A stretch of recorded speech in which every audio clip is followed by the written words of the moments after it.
So in terms of what I'd like you to get out of this presentation today, I'm not expecting that anybody would be in a position after this to be able to start exporting.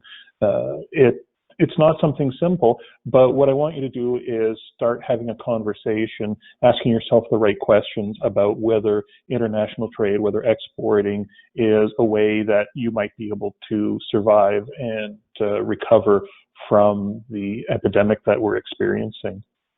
So in this presentation, I'll talk a little bit about what is CFITO, talk about why you should be thinking about exporting, what you need to do in order to start exporting, and how CFITO and the other service providers can help connect your business to a world of opportunities.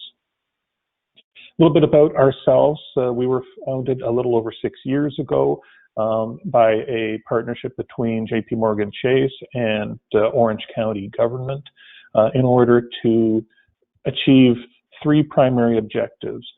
One is to have somewhere that businesses can go to learn about importing because there's no real services offered by government in that field. But there was a recognition that this is a topic that is important to local businesses. You only have to think about all those businesses that are down selling souvenirs on iDrive that were probably imported from somewhere else. That creates jobs, that adds value to the local economy, and they need assistance as well. Another was to help businesses that are not yet ready to export to become ready to export. Again, that's something that some of the services that are available weren't able to provide. And then the third is to work with the mayor of Orange County and now the mayor of the city of Orlando, which has joined as a funding partner at CFITO, to have an option other than to say yes or no when it comes to invitations to meet with them to talk about various trade-related issues. If they have a business delegation coming in, it might not be something they can have on their agenda, but now they have someone to be able to provide something for the people to learn about Central Florida and to help provide an agenda for them if they're coming to look about doing more business here. And our vision is to be the hub of international trade activity in Central Florida. We're a connector. We won't necessarily have every single answer, but we're going to be able to get you to them. And I'll talk a little bit more about this later on. But first and foremost, I want to talk to you about why your business should consider exporting. And there's 2 numbers that I always like to talk about, and that is that 95% of consumers in the world live outside the US, and 3/4 of global wealth is outside the United States. So these are really big numbers, and it's a market that you really cannot ignore if you're looking to grow your business. Profitability, we oftentimes can get a premium for a product that is made in the USA. That is a terrific brand. It stands for innovation, for quality, and that's something that you can piggyback on when you're looking to export and possibly get a higher price abroad than you would be able to expect here. Risk mitigation is another reason for getting into exporting. Particularly right now, you don't want to be dependent on just one buyer, and the same goes for markets. I'm sure most businesses are looking to find new markets for their product or service, and doing this outside the US is just another natural step for a business. You are also going to potentially be able to use more of your capacity if you've got excess capacity in your business, whether it be manufacturing or providing services. This is a great way to fully utilize that capacity. It can also help extend the product life for your product, in terms of there may be products that you provide that are not necessarily as popular anymore in the US. They still may be very popular and sell very well outside the US. So really getting to know those other markets is going to be really important for your business. It also can help smooth out business cycles. If you make a seasonal product, for example, bathing suits, even in Florida, those aren't going to sell as well year-round as they will in specific seasons. Well, when it's summer here, it's going to be winter somewhere else, and conversely, it will be summer when it's winter. So you'll be able to sell your products more easily year-round than you may at the moment by focusing only on the United States. You can also become more competitive by selling abroad. You're going to learn lessons from that experience.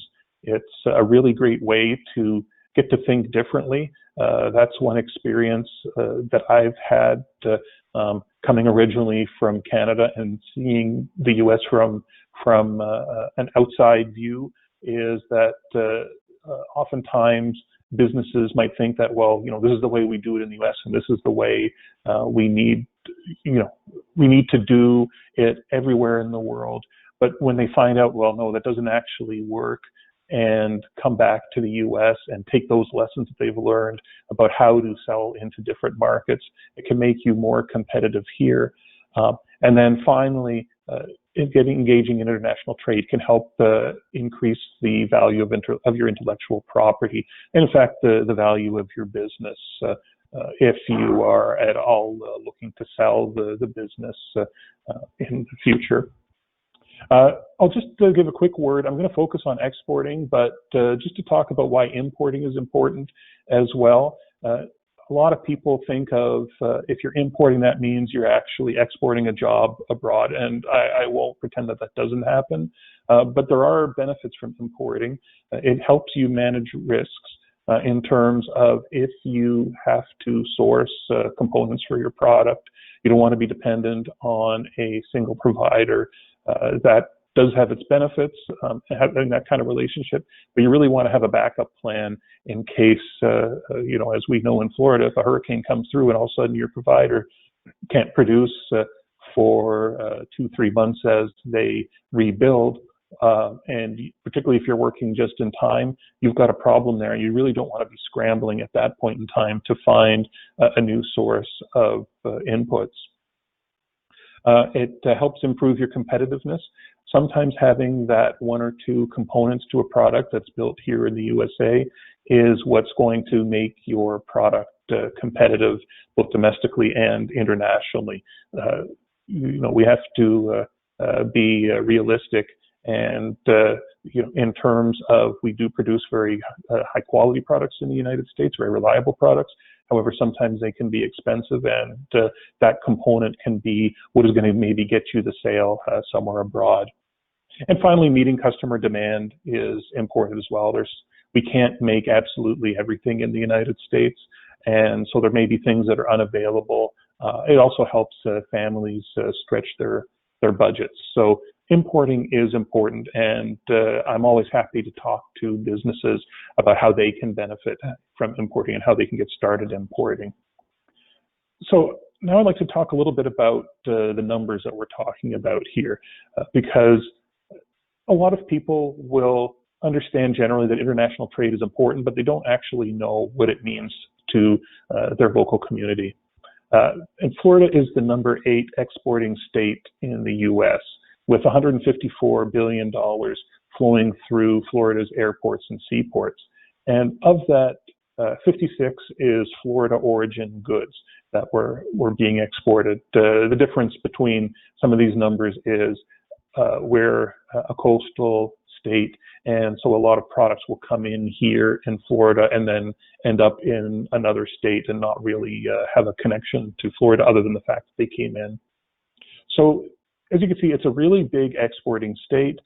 Some of our key exports are computers and electronics, transportation equipment, chemicals and machinery. So these really are high value products. It's not just oranges and beef that define our economy.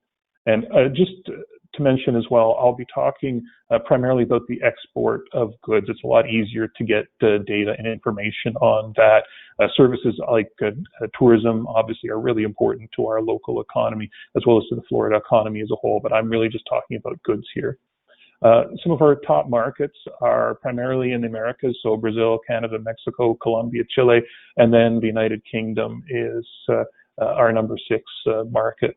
And we also imported into the state 81.3 billion in goods. It's a great variety of products, automobiles, gold, electrical parts, aircraft.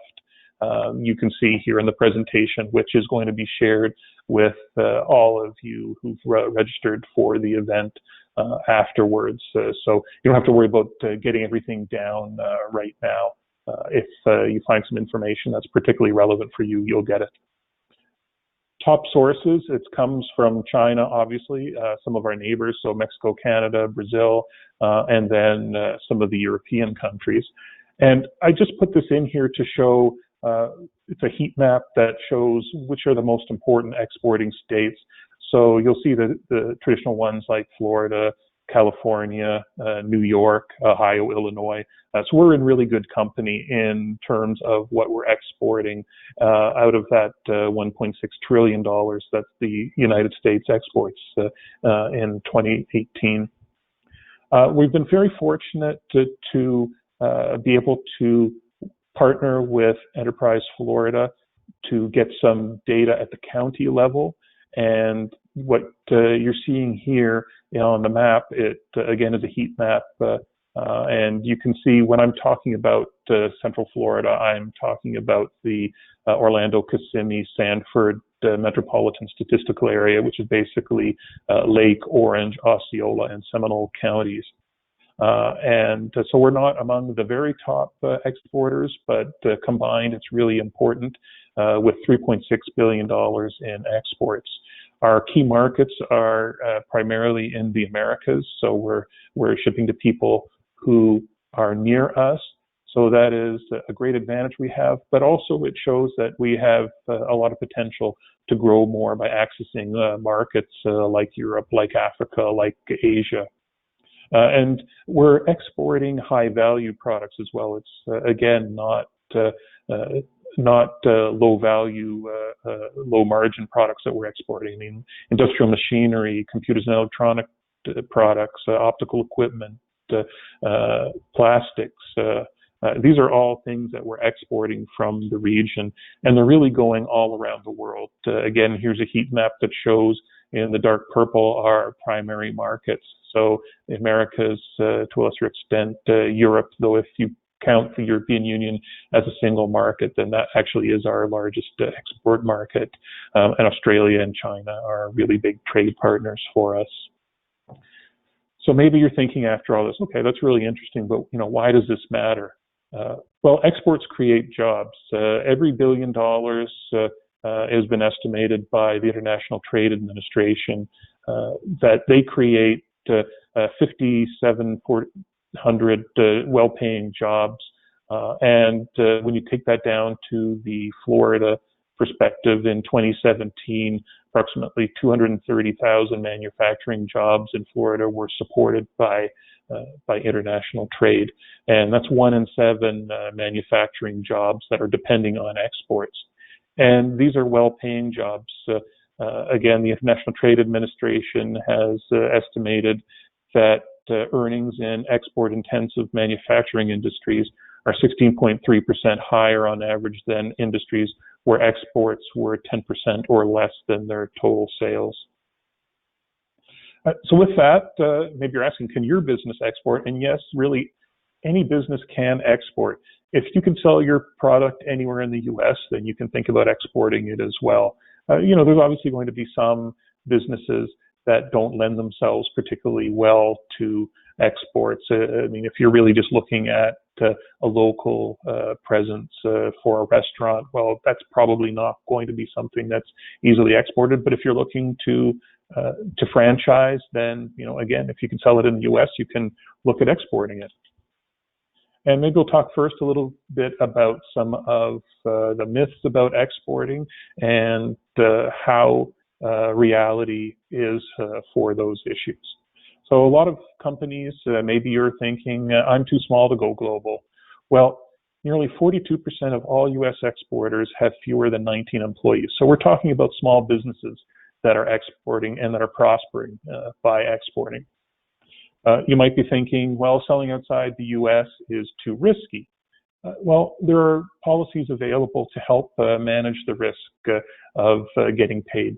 For example, the Export-Import Bank, Exim Bank, or the Small Business Administration, SBA, have insurance programs to help ensure that you will get paid at the end of the day. And maybe you're thinking, my domestic market is secure, I don't need to export.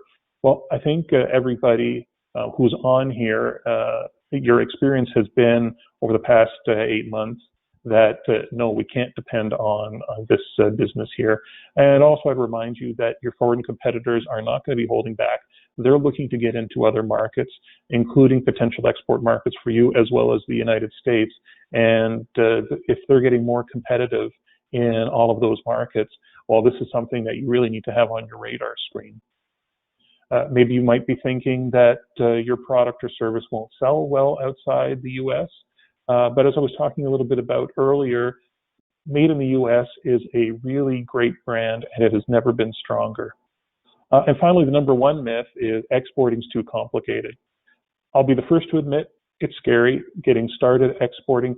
However, cfito is here, and there are so many other service providers, some of whom I'll talk about shortly, that are there to help. You're not going to be on your own in this process. I was like what the NEC's motto is, that you're in business for yourself, not by yourself. Same thing for exports. So the first thing to start talking about is whether you're ready to export.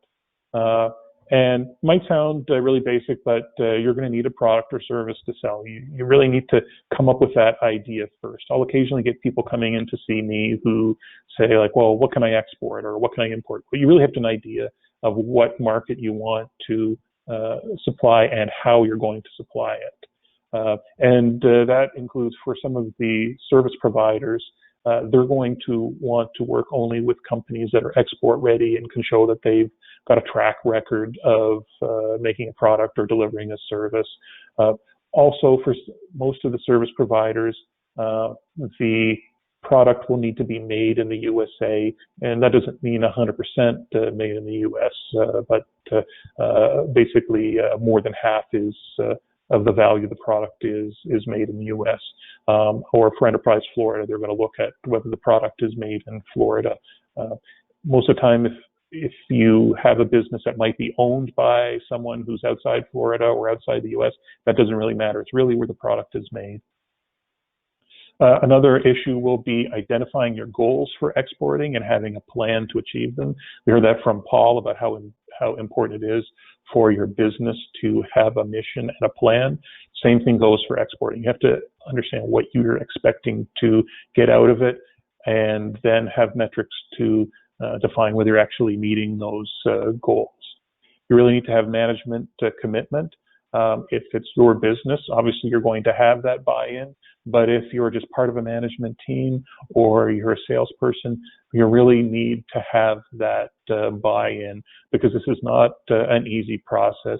It's going to demand investment, and there's no point finding a market and then finding out that leadership is just not interested in selling outside the U.S. And potentially you'll have to go and explain to them why this is in their benefit, and do that kind of a sales job. Next, in terms of issues to deal with, you want to make sure you've got your finances in order, that you have the resources for this. You might need to increase capacity. Well, do you have the funding for that? There are programs, actually, if you are needing to increase capacity in order to meet export demand. Sometimes banks won't be interested in funding capacity that's going to be for foreign sales. So the SBA and Exim Bank have programs for that. You're going to need a budget for selling abroad. Even though right now so much is going to be done virtually, over the longer term, you're going to want to be doing international travel, going to the markets that you're serving, talking to people there, going to trade shows. Trade shows are one of the best ways to learn about where you can sell your products.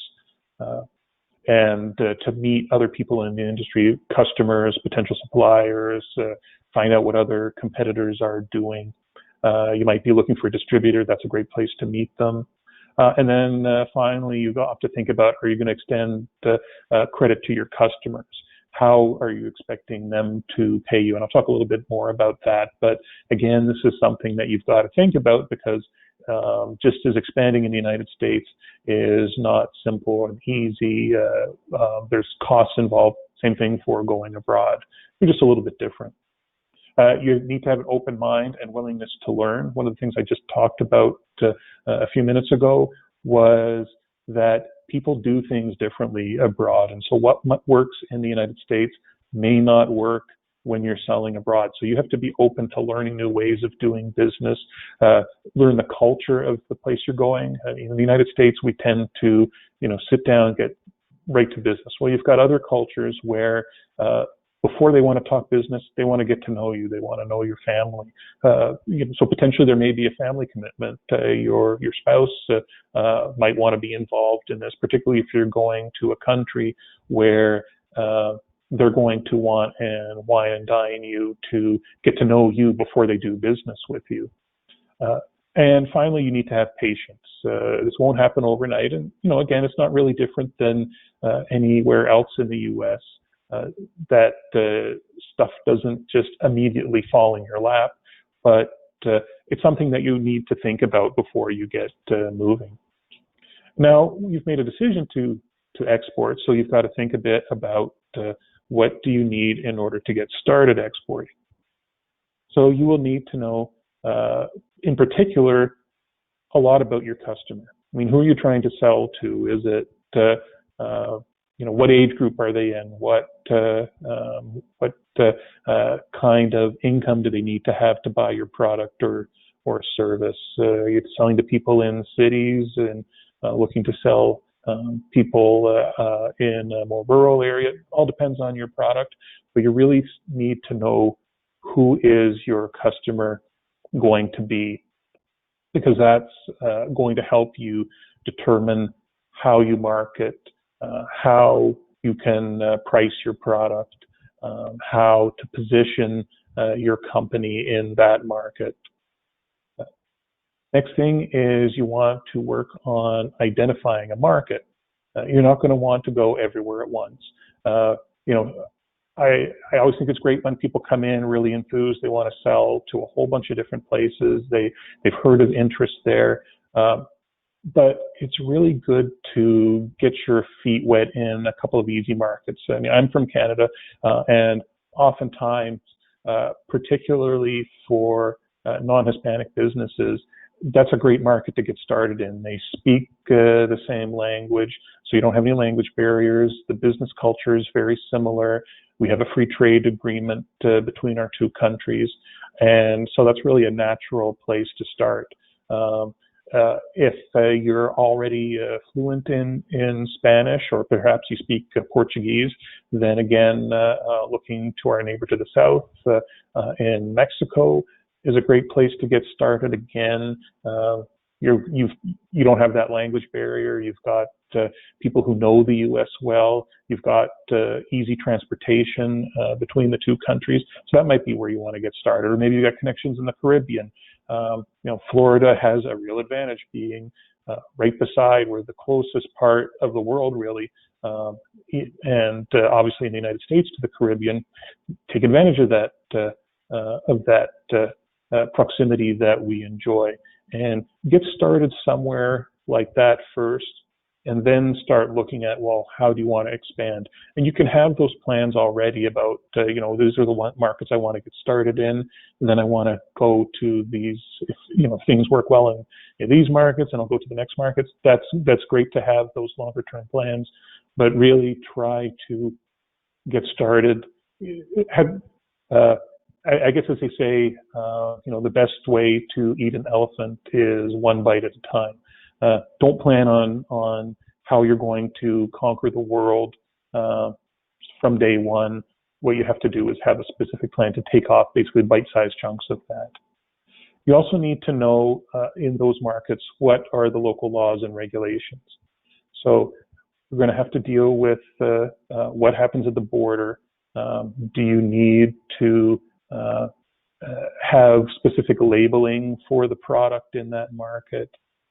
Do you have to pay a tariff? So that's basically a border tax. For those who might not be familiar really with what a tariff is.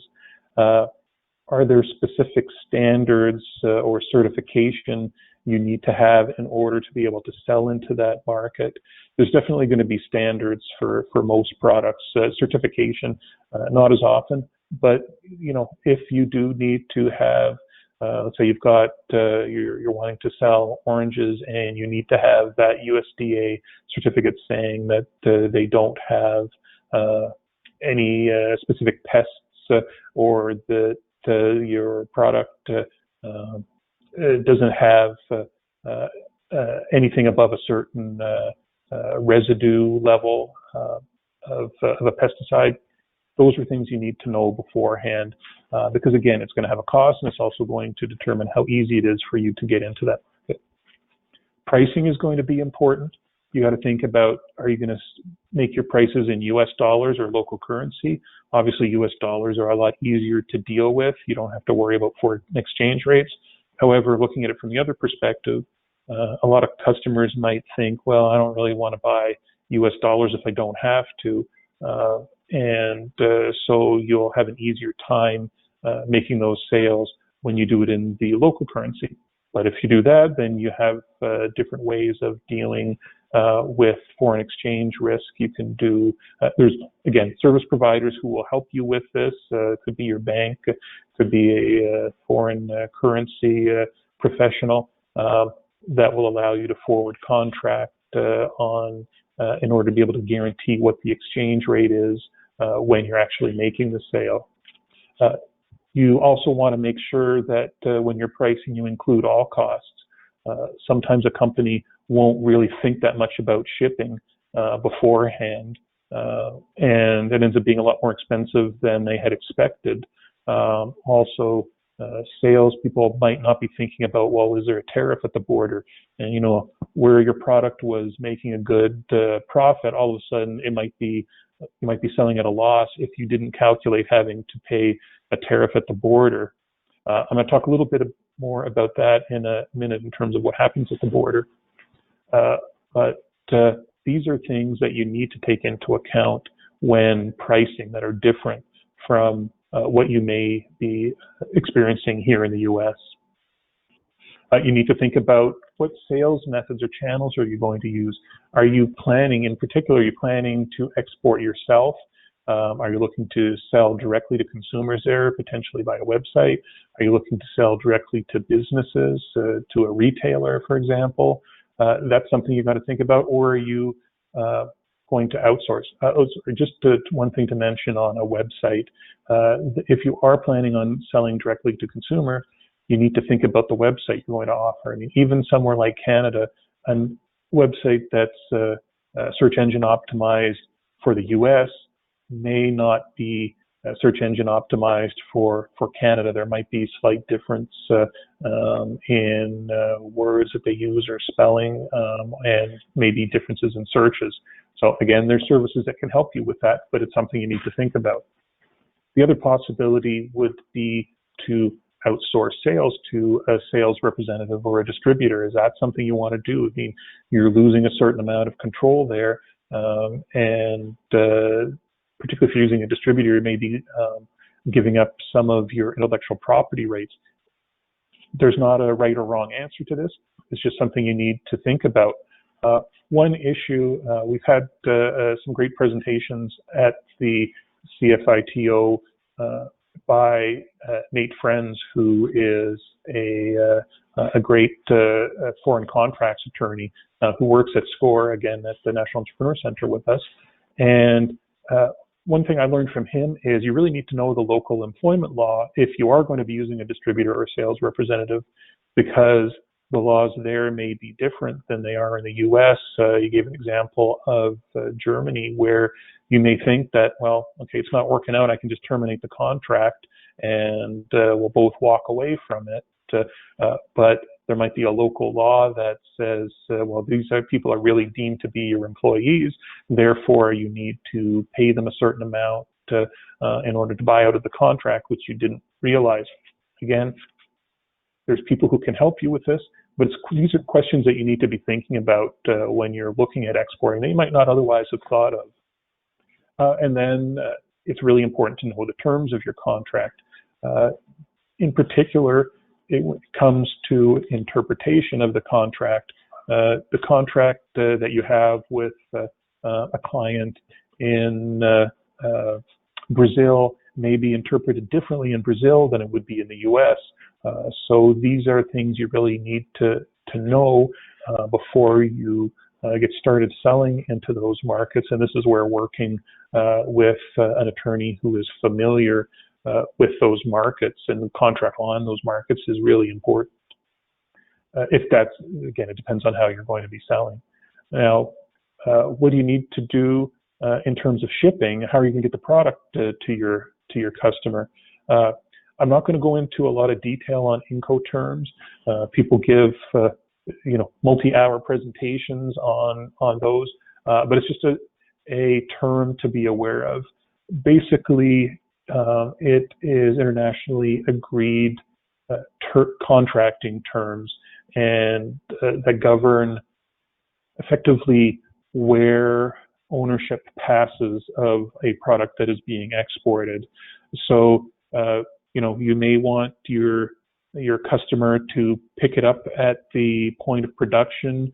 You may want to have control over the entire process and be the one who delivers it right to the customer's point of delivery or anywhere in between. You might be dropping it off at dockside in the US. You could be dropping off at dockside in the destination market. You might be getting it through customs, and then they'll have a truck to pick it up on the other side of customs.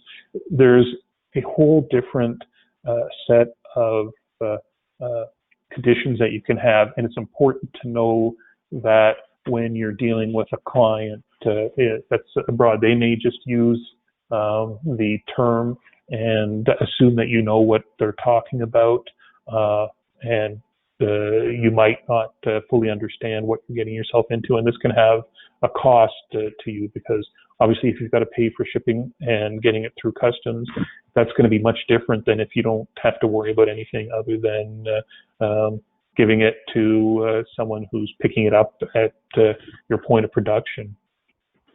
You got to think about how you're going to distribute it in the market. Are you going to want to do just as if you're selling directly to a consumer, are you going to want to have a distribution center there? Are you going to use a distribution service where you might ship, you might be using something like Alibaba in China to distribute, which is similar to Amazon here. Again, a question to think about. Maybe you might have some different packaging requirements that are going to be different for sea cargo as opposed to a truck. You might be used to sending your product within an hour or two, or maybe across the US, but it's quite different for a truck that's going along fairly flat, stable roads, not going to get bumped around all that much, as opposed to sea cargo where rough seas and being in a hot container for a month could have an impact on your product. So you may need to get refrigerated. If you're sending candles to Europe, well, if they're going to be in the hot sun in the summer on the sea, well, they might melt if you have them in a regular container, but you can get a refrigerated container, for example. So these are just things, again, to think about when getting ready to export. Another issue could be whether you need an export license. Most products don't, but you may sell a restricted product, and these are things you have to know before you export, because if it turns out that you do need an export license and you haven't got one, that can cause a lot of headaches for your company. So you need to find out if the product is restricted. If you're selling military goods, that's probably going to be under the International Trade in Arms Regulation, ITAR. Dual-use products would be covered under the Export Administration Regulations. that's probably where most of the products would be covered. I'm not going to go into all the details about how to find out what your export control number would be, whether it is covered. I'm happy to help out with this. There's other service providers who can help as well. It's just something that you need to be thinking about beforehand and deciding how you want to export. You need to look at, are you selling into a country with restrictions? For example, North Korea may be a complete ban on selling to that country. Iran would be another example, Cuba. So then if that's what your market's going to be, it's not impossible to sell, but it's going to be very difficult to do so. Similarly, are you selling to a person who is subject to trade restrictions? My colleague at the U.S. Commercial Service always likes to give the example of, you might be thinking selling a pencil to Canada is going to be no problem, but if you're selling it to someone called Osama bin Laden, even though the real one is dead, it still can raise red flags. And so you really need to know who it is that you're selling to. There's databases where you can look this up quite easily. Again, I'm happy to show people how to do this, but it's, again, something to be aware of. Another issue would be, how do you plan on protecting your intellectual property? You might be looking at licensing in another market, and so you're going to want to talk to an attorney about how to do that properly.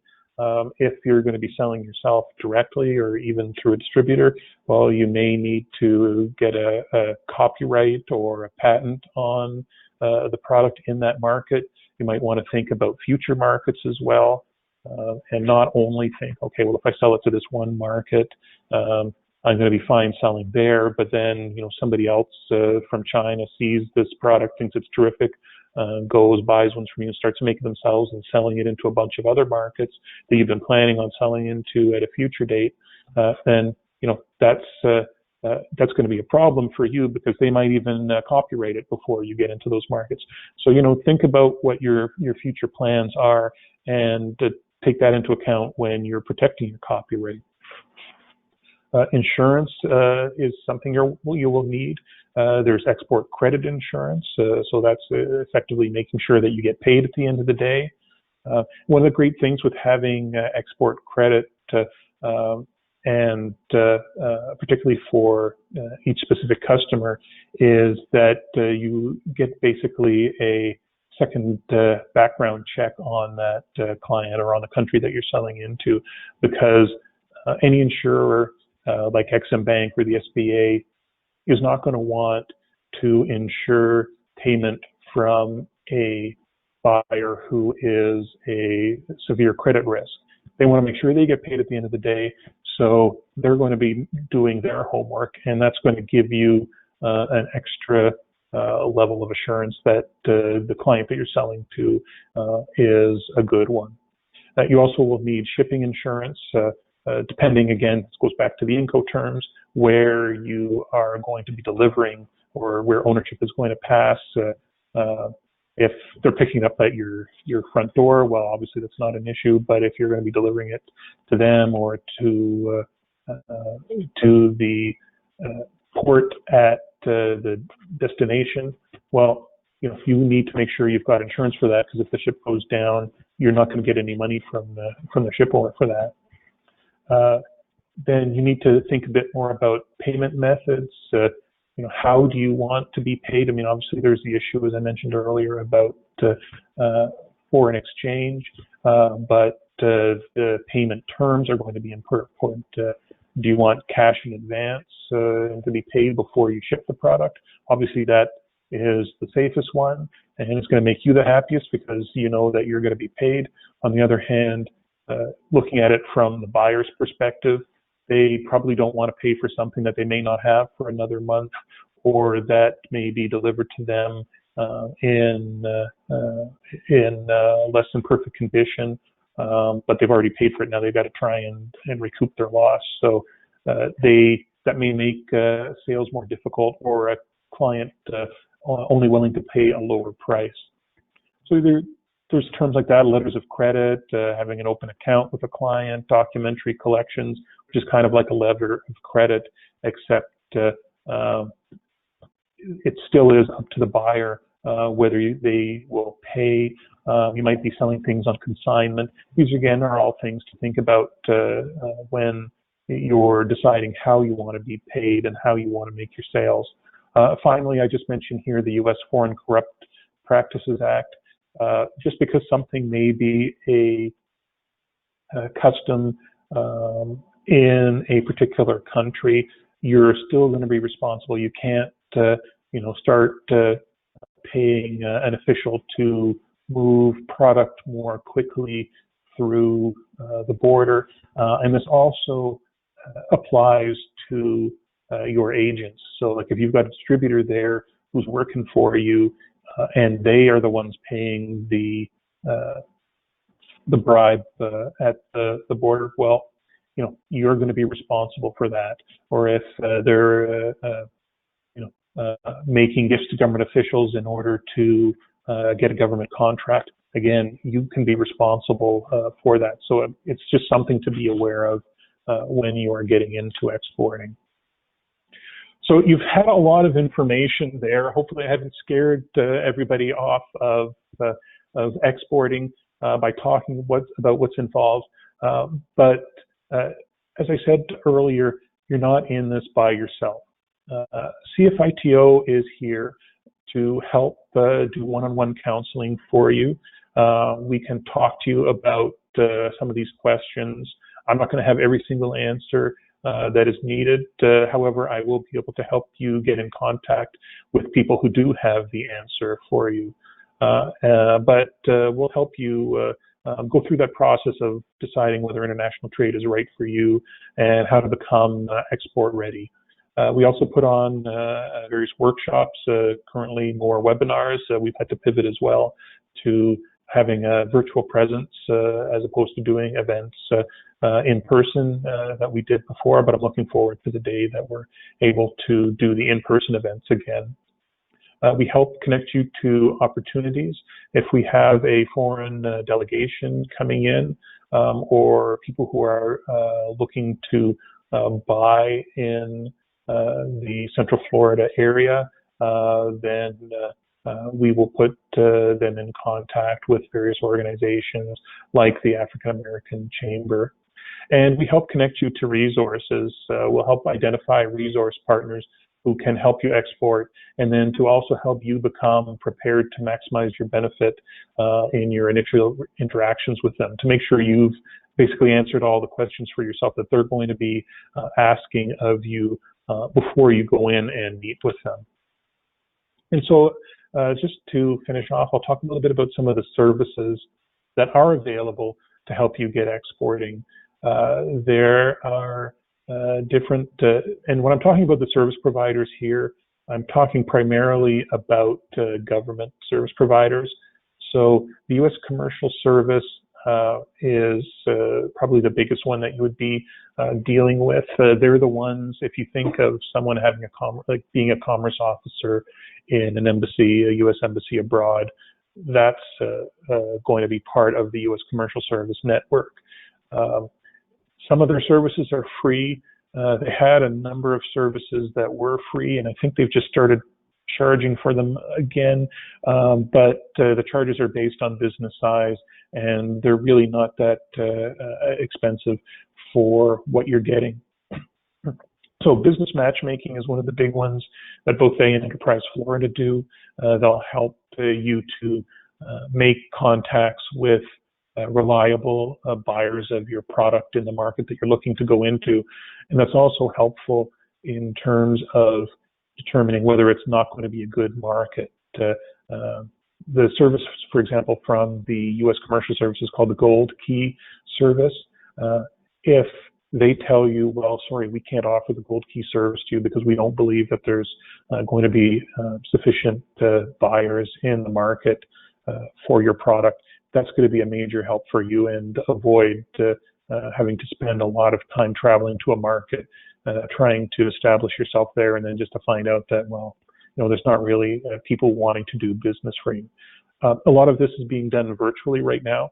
That has obviously benefits and detractions. It's great because now you don't have to travel as much, and there's not that expectation that you travel to meet your customer. On the other hand, I think everyone recognizes that doing business in person is something you just can't get the feel for the person you're dealing with as well over a Zoom call or a telephone call as you do when you're in person.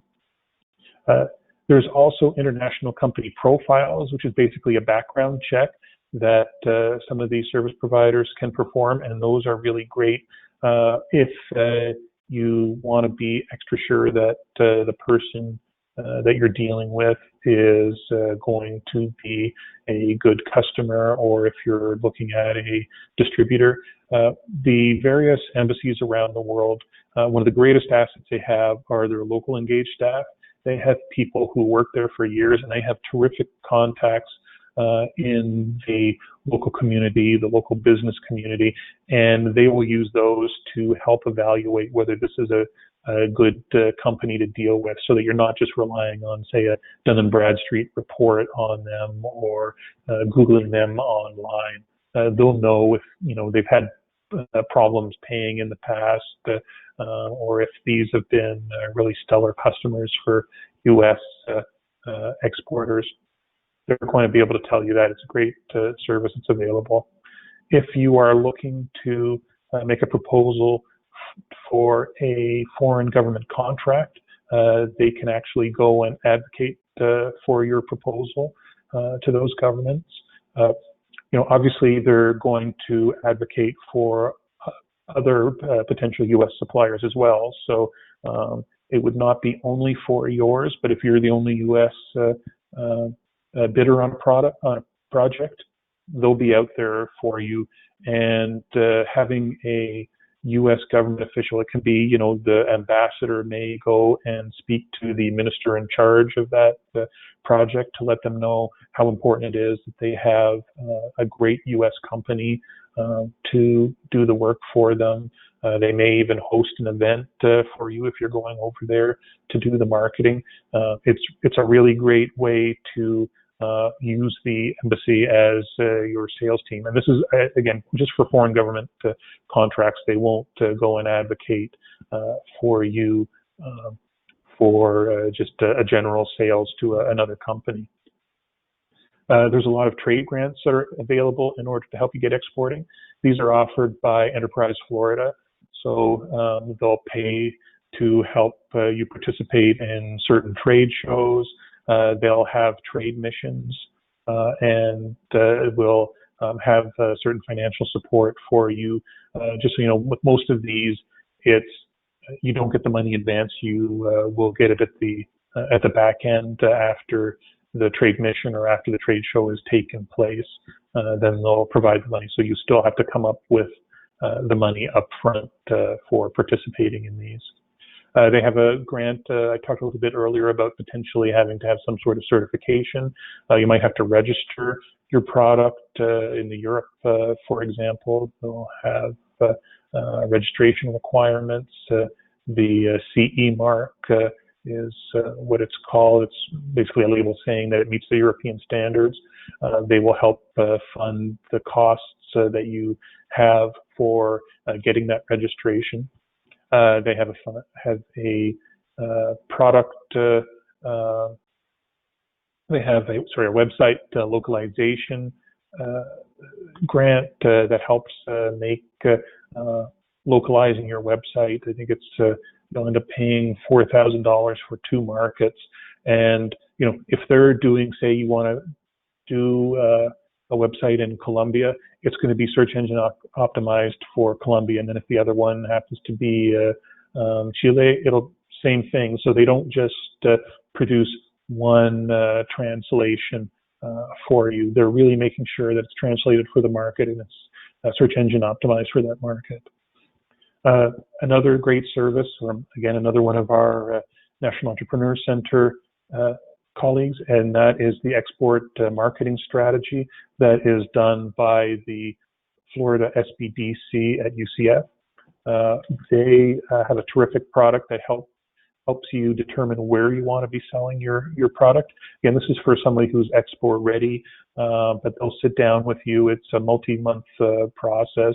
They'll find, where are going to be the best prospects for you, and then do a deep dive into those markets for you. And then that will also include having a gold key service with the MC in that market. So it's a really great product. I think at the end of the day, it ends up costing about $500 after the grant from Enterprise Florida. And this is something that you could easily pay $20,000, $30,000 for if you're going for it in the private sector. There's also mentorship by successful exporters. In addition to my work with the Central Florida International Trade Office, I happen to be the Vice Chair for Trade Policy at the District Export Council, which is established by the Department of Commerce to assist with our local export assistance centers. And so we've got 30 members on the deck, and they're from a variety of businesses that are involved in exporting, and they'll have someone who's able to help mentor you with getting started exporting. If you're having a problem exporting, we can probably find someone who's going to be able to provide you with that free advice on that. And finally, this one's a bit different from all the other ones because it's not a government service, but your best friends are going to be the third-party logistics companies. So it's a fancy way about talking about what you might think of as a shipping company. They'll have a broker to help you understand what you need to do in order to get your product into the country, and they will get it from your point of delivery to the point of delivery in the most efficient way, the best, most cost effective. They'll work with you as to, what is it that you want to get out of this? Is cost what's going to be the main driver? Is it you need to deliver by a certain date? They're the ones who you're going to want to have a great relationship with because they will be in a position to make things move and to do so at the lowest possible cost to you.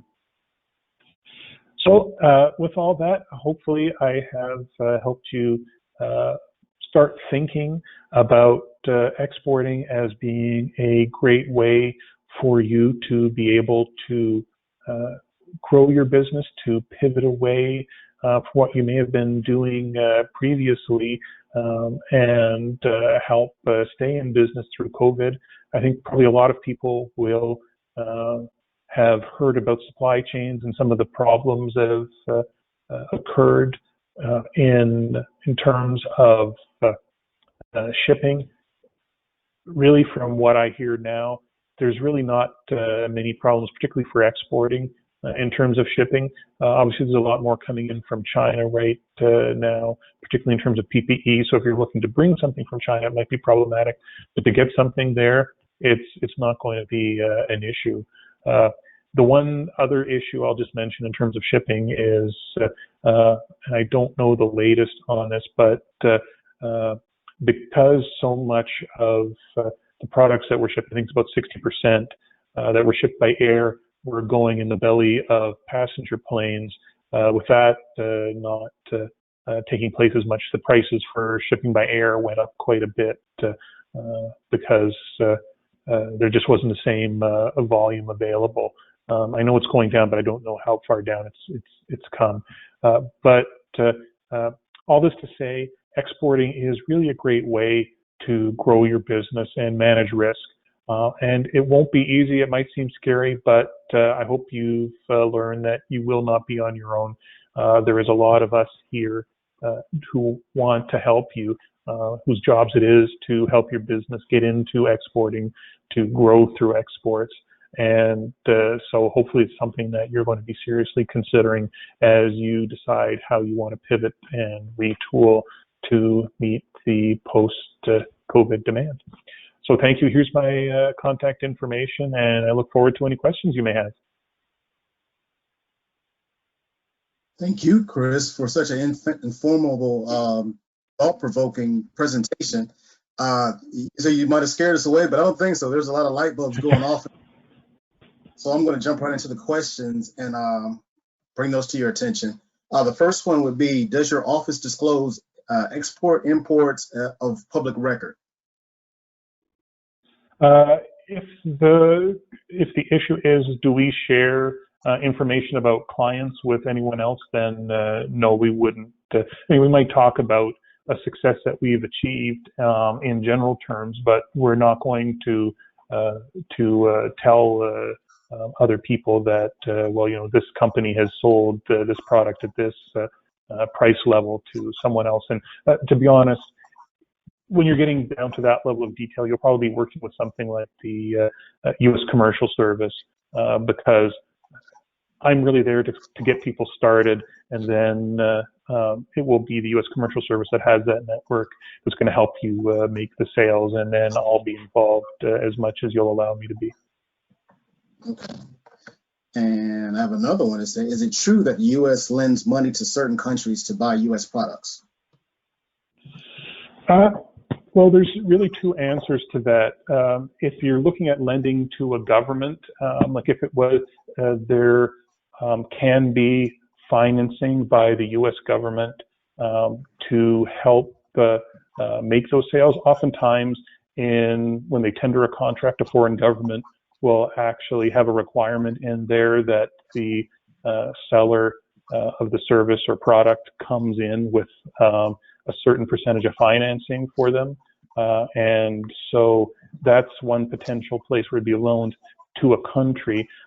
Similarly, there's certain different agencies that will help, and financing can be part of that assistance if it's a developing country that really we're looking at more than just a trade issue, that we're helping them to develop infrastructure.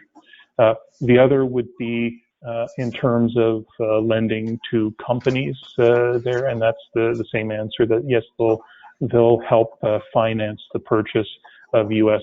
products and services through the Ex-Im Bank and the SBA. And there's also, just to make people aware, that they're not the only ones who do this. There's private lenders as well who will do this. A lot of banks won't really want to touch foreign sales just because of the additional risk and their unfamiliarity with the markets. But larger banks and specific service providers will help finance exports to those countries.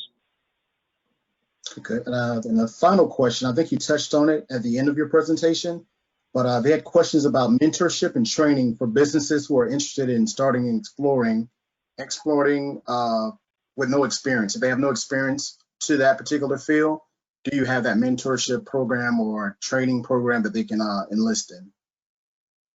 I guess we'll have, whether it be me talking to them, whether it be someone from one of the other service providers, or whether it be a mentor from the District Export Council. I mean, I'm a great place to start with help identifying who it is who's going to be able to help someone get started exporting.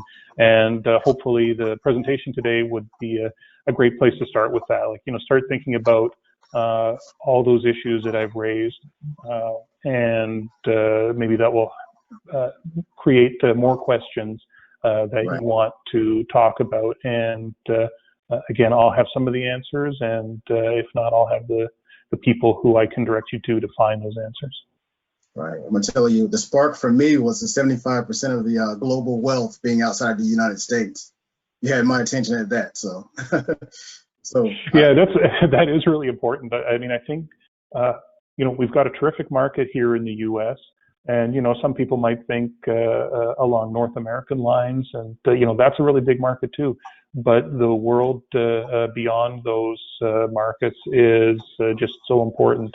And ultimately, at the end of the day, all the assistance you will need. I mean, some people want to do it all by themselves, and well, frankly, I would say that's probably not a great way to get started. Once you're comfortable in a market, maybe you'll need less assistance. But the assistance that's available really is going to be a cost of doing business. I mean, as a business owner, you probably have people doing sales. You're going to probably have people doing the manufacturing. those are all costs of business. And being able to export is similarly, at the end of the day, you can make it about, what's it going to cost you to have somebody do that for you. And once you determine that, is it worth going into those markets? Will they support the price that you need to charge in order to pay for those services? All right, Chris. Well, I appreciate your contribution and thank you for your presentation.